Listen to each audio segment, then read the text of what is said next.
This is a story about hardship and strength, a tale of one woman who not only survives unimaginable cruelty, betrayal, and sickness, but rises so far above it that she can only be described as a conqueror of life and a personal heroine. This is a story about my mother. I was born in Shanghai and grew up in a very Western-style family. My grandfather, Paul Liang, spoke 7 different languages. My father, Robert Xu, was a heart surgeon. My mother, Bernadette, people call her Dr. Liang. She was a radiology specialist. My name is given by my grandfather, Millie. I'm the middle child.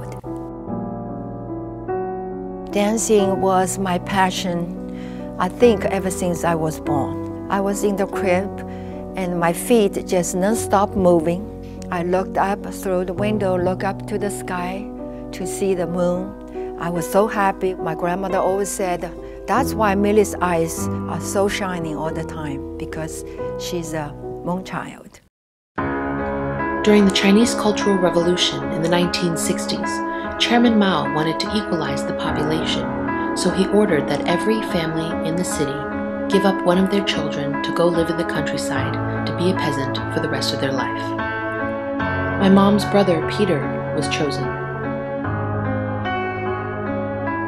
Peter was the only boy in the family, very spoiled, and I knew if I let him go to the countryside, he would have died. So I was thinking, what am I going to do to save him? My mom took Peter's place and spent 8 years in the countryside. I remembered very well the day I left Shanghai for the countryside.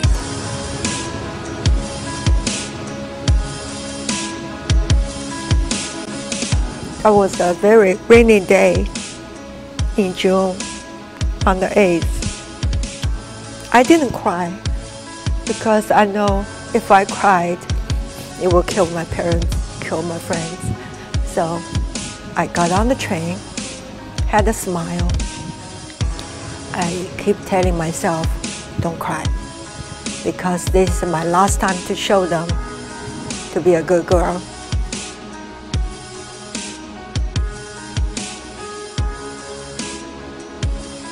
When the train starts to move, all of a sudden I look out through the window.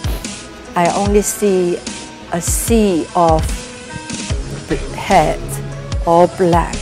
Just like you look out the ocean, you see the one black wave.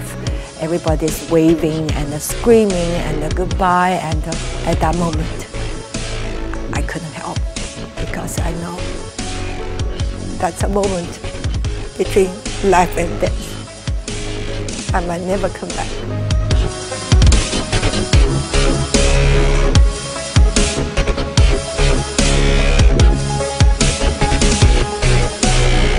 After the hard labor work, all day long, standing up in the dirty water, I sat outside and played accordion, waiting for my friends coming out. We all sing together and cry together. They called mommy, daddy, you know. So I played. I lost my freedom because we were all like slaves.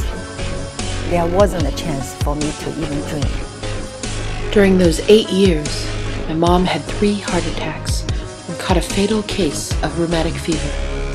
And because the village didn't want to be blamed for her death, they sent her away. I was put in a cart, a donkey pulled the cart, and they just pat the donkey's bottom, and the donkey just walked straight. I was in the cart, carried away. I didn't know where will be the end, where I will end my life. Somehow, my mom survived. Somehow she made it back 10 days by bus, 5 days by train. Was it luck? Or was it love? And then my mom found her way back to where it all started, Shanghai train station. What's that phone number? After all 8 years, I don't remember my parents' phone number, but I do remember they worked in the hospitals. So I gave it a try. So I pick up the phone. My fingers just naturally dialed the numbers. I listened. All of a sudden I heard a lady's voice. Shanghai People's Hospital. That's where my parents are working. I said, Dr. Liang, please. She said, hold on. And next thing was, Mommy got on the phone. Hello? 喂，你是谁啊? That means, who is this? I said, Mommy, it's Millie. And she was no response. I said, Mommy. She said, yes, who is this? Mommy, it's your daughter Millie. No response, very quiet. I was so sad. After all 8 years, I struggled. I was so sick, and I had all those people's help to get back to Shanghai. I made this call to you, Mommy. You don't remember me? I was quiet, and Mommy said, hello? I said, yes. Who is this? Mommy, I'm your daughter, Millie. Millie? I said, yes. You are my Millie? I said, yes, Mommy. All of a sudden, Mommy just burst into tears, cried, sobbed. My mother told me, last night, I had a nightmare. I cried and woke up. Daddy said, okay, Bernadette, I know you had another nightmare. You dreamed about Millie, right? Mom said, yes. So what happened this time? Mommy said, Millie died. I saw 6 angels carried her body flying back. Millie died. Actually, I was dying. I was struggling all the way back from the countryside.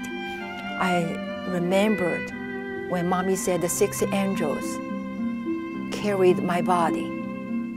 In the real life, there are 6 people helped me within these 15 days and helped me, carried me up and down and to get back to Shanghai.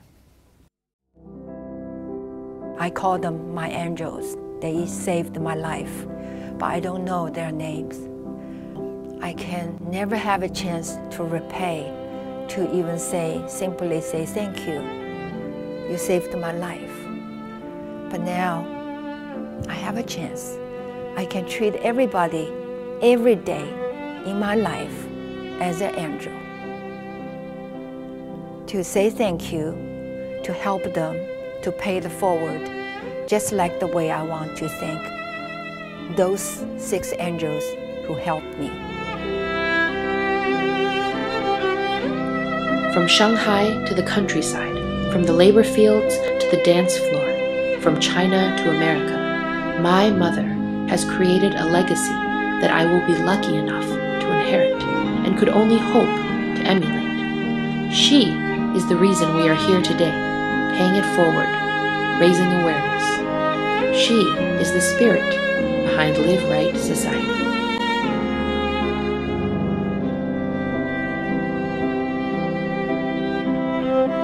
I just passed my 64th birthday. I'm 64, but I feel like I'm 24. If life gives you a chance to shine, you shine. If it's not chance yet, you need to be humble, to do your best until you earn the chance. That's what I've been doing all these years.